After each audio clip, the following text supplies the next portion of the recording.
ଜଣେ ପିଲା ଥିଲା, ତାର ବହୁତ ଗୁଡ଼ିଏ ସାଙ୍ଗ ଥିଲେ। ଆଉ ଏହି କାରଣରୁ ତାର ଅହଙ୍କାର ମଧ୍ୟ ବହୁତ ଥିଲା। ସେ ପିଲାର ଯିଏ ବାପା ଥିଲେ ତାଙ୍କର ମାତ୍ର ଜଣେ ସାଙ୍ଗ ଥିଲେ, ଆଉ ସେ ବହୁତ ସଚ୍ଚୋଟ ଥିଲେ।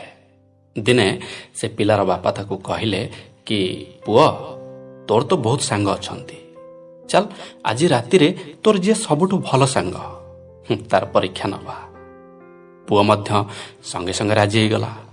ଅଧ ରାତିରେ 2 ଜଣ ଯାଇ ପହଞ୍ଚିଲେ ପୁଅର ସବୁଠୁ ଭଲ ସାଙ୍ଗର ଘର ପାଖରେ।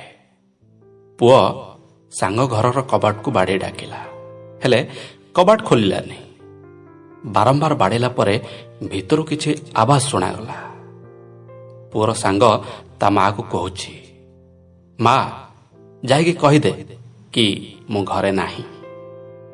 ଏକଥା ଶୁଣିଲା ପରେ ପୁଅଟିକୁ କଷ୍ଟ ଲାଗିଲା, ଉଦାସ ହେଇଗଲା ସେ। ତାପରେ 2 ଜଣ ନିରାଶ ହେଇ ଘରକୁ ଫେରି ଆସିଲେ। ତାପରେ ବାପା ପୁଅକୁ କହିଲେ, ଚାଲ ଆଜି ମୁଁ ତତେ ମୋ ସାଙ୍ଗ ସହ ଭେଟ କରାଉଛି। ଅଧା ରାତିରେ 2 ଜଣ ବାପାର ସାଙ୍ଗ ଘର ପାଖରେ ପହଞ୍ଚିଲେ। ବାପା ତା ସାଙ୍ଗକୁ ଆବାଜ ଦେଲେ। ସେପଟରୁ ଜବାବ ଆସିଲା, ହଁ ଟିକେ ଅପେକ୍ଷା କର ସାଙ୍ଗ, ମୁଁ 2 ମିନିଟରେ କବାଟ ଖୋଲୁଛି। ଯେତେବେଳେ କବାଟ ଖୋଲିଲା, ସେ ସାଙ୍ଗର ଗୋଟିଏ ହାତରେ କିଛି ପଇସାର ବ୍ୟାଗଟିଏ, ଆଉ ଅନ୍ୟ ହାତରେ ଗୋଟିଏ ବାଡ଼ି ଥିଲା। ପୁଅର ବାପା ପଚାରିଲେ, ଆରେ ଆରେ ସାଙ୍ଗ, ଏସବୁ କ'ଣ? ଗୋଟିଏ ହାତରେ ପଇସା ଧରିଛୁ, ଆଉ ଗୋଟିଏ ହାତରେ ବାଡ଼ି, କଥା କ'ଣ? ସାଙ୍ଗ କହିଲା, ଯଦି ମୋ ସାଙ୍ଗ ଅଧା ରାତିରେ ମୋ କବାଟକୁ ଆସି ବାଡ଼ଉଛି, ତେବେ ନିଶ୍ଚିତ ସେ କୌଣସି ସମସ୍ୟାରେ ଥିବ। ଆଉ ଏ ସମୟରେ ସମସ୍ୟା 2 ପ୍ରକାରର ହୋଇଥାଏ।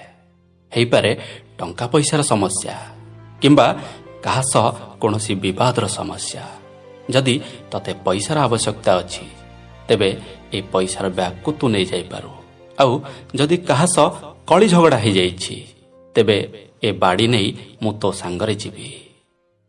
ଏତିକି ବେଳେ ପୁଅର ବାପାଙ୍କର ଆଖିରେ ଲୁହ ଆସିଗଲା, ଆଉ ନିଜ ସାଙ୍ଗକୁ କହିଲେ, ସାଙ୍ଗ, ମୋତେ କୌଣସି ଜିନିଷର ଆବଶ୍ୟକତା ନାହିଁ। ମୁଁ ତ କେବଳ ମୋ ପୁଅକୁ ମିତ୍ରତାର ପରିଭାଷା ବୁଝିବାକୁ ଚାହୁଁଥିଲି, ବାସ୍ ଏତିକି। ଏମିତିକା ସାଙ୍ଗକୁ ଚୟନ ବିଲକୁଲ କରନ୍ତୁନି, ଯିଏ ନିଜେ ସ୍ୱାର୍ଥପର। ଆପଣଙ୍କର କୌଣସି କାମ ପଡ଼ିଲେ ସେ ବାହାନା ବନେଇବାକୁ ଲାଗିବ। ବନ୍ଧୁ କମ୍ ଚୟନ କରନ୍ତୁ, ହେଲେ ସଚ୍ଚୋଟକୁ ଚୟନ କରନ୍ତୁ। ଧନ୍ୟବାଦ।